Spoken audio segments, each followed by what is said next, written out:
office. We have to make these people effective wherever they are. It's part of the reality. Flex working, again, 70%. These are stunningly high numbers. These are radical changes from where we were. If you remember the almost prison-like cell structure that we see in the office, that we still see in many offices, these are changing. I was in Chicago earlier this week, visiting a number of companies that are pioneering offices of the future. They're places where people only come in the office in order to collaborate. They don't have any of those cell structures anymore. And then we have our Gen Y individual with a whole different way of communicating, a whole different set of expectations. Again, they don't talk on the phone necessarily. A lot of them do texting, they do Twitters, they do a whole other means of communications. And so when we put all that together and we kind of say, all right, how we communicate is really, really changing. We've got a lot of new forms, the SMS, the texting, the Twitter, the instant messaging that we didn't used to have. And a lot of these tools, by the way, are designed even for remote communications.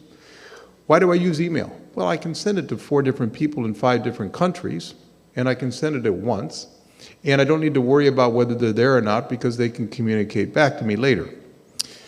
There's a plus to it and there's a minus to it. The minus is I don't always get as good a comprehension. We're seeing a lot of innovations on the voice side too. You're seeing increasing use of PCs for voice communication, much, much lower cost, much more effective communications, much growth in audio conferencing, people using mobile phones so they're in touch anywhere. Audio conferencing, 83% of the people are doing this very frequently. Why? Because you have to collaborate, and the only way you can collaborate still to understand slightly more complex things is with live voice. People have trouble understanding difficult concepts through email, okay? It's just not as rich a form of communications. So what we see on the consumer market is something very similar. Significant growth of Apple, significant growth of Skype, as well as a much increase in video, including telepresence, which is virtual video in terms of being there. So the bottom line is, with all this growth in these distributed teams, we are communicating more than we ever have before. Okay, this is a really important point. As we have these global distributed teams, we have to communicate more if we are going to be effective in collaboration. And that's what I'm going to talk about a little bit more here. When we talk about the communication we have, and right now you're listening to me, and roughly 13% statistically of what you will get out of this conversation are the words that I'm actually telling you. 87% is from everything else.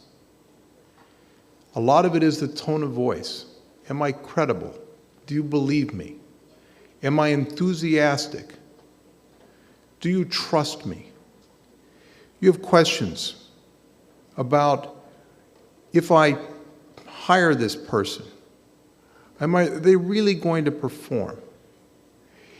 If I purchased from this guy, have I really gotten the best price?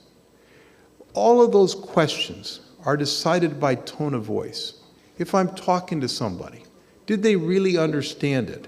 I get that from tone of voice. When I go across different cultures, having that live communication becomes even more important. Fundamentally, live voice interaction, particularly when people are remote, increases your understanding of where people are emotionally. If at the end of the day we are trying to solve an emotional problem, which is, will people really like this product, this car, whatever else, we have to pick that up. The story of BMW before they started to get a little in tune to this is they had no market share almost in the US for years. Why? Because they got emails from their dealers in the United States telling them they needed cup holders. To the Germans, it didn't make any sense. That wasn't a very important issue, and certainly not one that they wanted to accommodate. They finally got it live and direct from German dealers screaming at them on a conference call. I mean, these are US dealers selling German cars. That without the cup holder, they couldn't sell the car. They finally understood, okay, from that live communication, from that emotional energy, that they had to put the cup holders in the car. They increased their sales 5 times in the United States market. It's funny how you really need sometimes live interaction and voice to get through to people.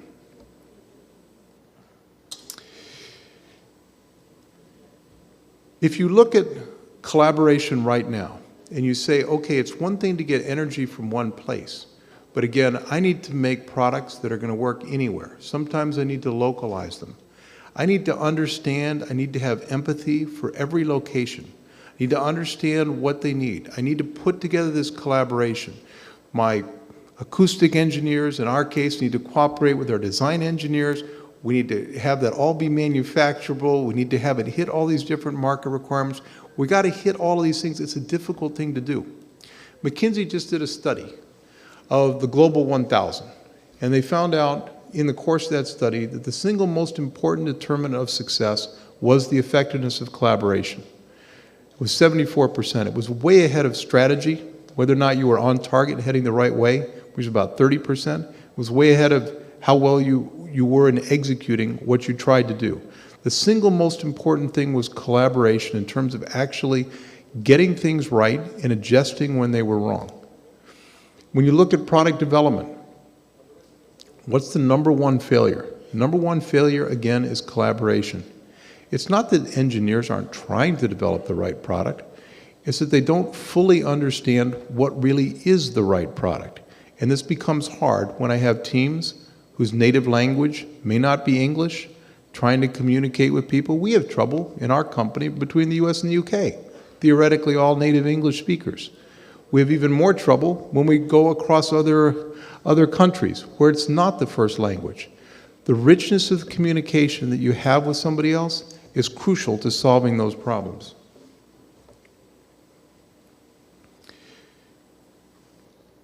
So you may or may not be familiar with unified communications, but this is a new technology. It was not created by Plantronics. It's created by a variety of companies, Cisco, Microsoft, many others. And it's literally about bringing together a lot of different forms of communications, from instant messaging to voice communications to video communications to email, all on one platform. So I can see all of my messages, I can use any form. You know, if I have a quick question, I just need a fact, I'm in the middle of the meeting, somebody else in the middle of the meeting, I am the person. Pops up on their screen, I get an answer right back. If I need to distribute information to a lot of people, sure, I still use an email. If I need to understand something, I give somebody a voice call. If I've got a customer and I want to understand where they're at and if there's any concerns, I may use a video call. It allows me to use all of those different forms of communication in the way that makes the most sense. Having said that, it's an awful lot more complex system than we've ever used previously. The interesting thing is that in most unified communications rollouts that we've seen so far today, 99% of the time, people are not using the new system. So they've got all these capabilities, and people are not using it. Why? Most people don't think the old system was broken. They can still make phone calls using their traditional phone. They can still send emails. It takes a little while to adapt and evolve to these systems. That leads a little bit to what we are trying to do in dealing with all of these integrated products at one time. We are trying to make it simple for people to access these tools. We're trying to make it very intuitive for people to solve these problems. At the end of it, integrating together all of these devices is crucial, not just for where we are now, people using Gmail, Skype in addition to their office systems, but where we are going. Because unified communication is going to get integrated with Salesforce, with Oracle, with SAP, because again, we need to make people powerful if they're in a hotel room, if they're at home, wherever they are at any point in time. We need to connect it to people, and we need to make it very intuitive. In the case of Plantronics, this means we are literally testing 1 million different connections every quarter in order to ensure that people can do that effectively. Let me talk for a second about the human side of it. Part of this is our voice processing. You're no longer using your voice communications just in an office. You may be using it at home. The dog may be barking. The kids may be screaming. You may be using it in a hotel lobby or in a bar. Just last week, I was in Russia, and I had to do a crucial customer call. And it turns out I had no wireless in my room. The signal was very low, so I couldn't use my PC for voice. The AT&T Direct was blocked on the hotel phone. So I went down to the lobby. There was a wedding party going on, and they had a band playing. And I literally was dependent upon my Voyager Pro headset, which I'll talk about in a second, the very powerful noise canceling, to make me come across well in a customer call involving about 30 members. And for us, this was a huge deal, potentially $20–30 million. I want to take you through how we made this particular product. Let's see. All right. Sí, a ustedes gracias por participar en esta llamada. Damos la bienvenida a Finanzas en esta llamada. Necesitamos la respuesta ahora. Es un gusto en esta llamada presentarles a nuestro nuevo CEO. Gracias por responderme hoy. Se necesita una visión general del proceso. De recibir los reportes de todo lo que ha pasado. Y bueno, trato hecho. Gracias por participar en la llamada.